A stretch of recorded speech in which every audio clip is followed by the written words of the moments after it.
Bagaimana hidup kita belakangan ini?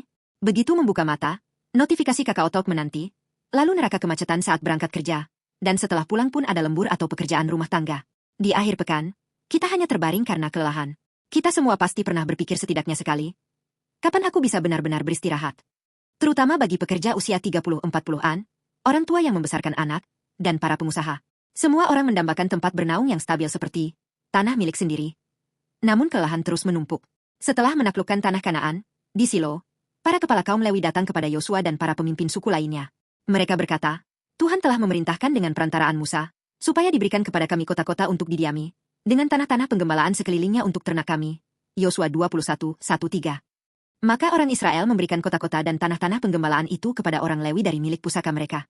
Di sini, tanah penggembalaan, Ibrani, Migras, bukan sekadar lapangan rumput, melainkan ruang terbuka yang luas, padang rumput komunal tempat ternak dapat berlari dan makan dengan bebas. Awalnya, kaum Lewi tidak memiliki warisan tanah karena Tuhan sendiri adalah milik pusaka mereka. Oleh karena itu, Tuhan memerintahkan suku-suku lain untuk menyisihkan sebagian tanah mereka guna memberikan ruang nyata bagi kaum Lewi untuk tinggal, bekerja, dan beristirahat. Bagaimana janji ini digenapi dalam Kristus? Kaum Lewi adalah imam perjanjian lama, namun pada akhirnya, Yesus Kristus menjadi imam besar kita. Di atas kayu salib, Yesus mempersembahkan tubuhnya sebagai korban sambil berseru, "Sudah selesai." Dan dengan mengalahkan maut serta bangkit, Ia memberi kita hidup yang kekal. Sekarang, seperti kaum Lewi, kita tidak membutuhkan warisan tanah duniawi. Sebab di dalam Yesus Kristus, Tuhan sendiri menjadi milik pusaka kita, dan Roh Kudus telah mengaruniakan padang rumput abadi di dalam hati kita. Di tengah kesibukan sehari-hari, saat Anda merasa tidak sampai lagi, istirahat sejati datang saat Anda datang kepada Yesus.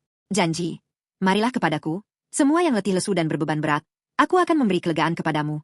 Matius pukul 11:28, digenapi bagi kita hari ini. Jika Anda menerima salib dan kebangkitan Yesus di pusat hati Anda akan menikmati damai sejahtera dan istirahat Tuhan baik di tempat kerja maupun di rumah. Janji Tuhan tidak pernah gagal.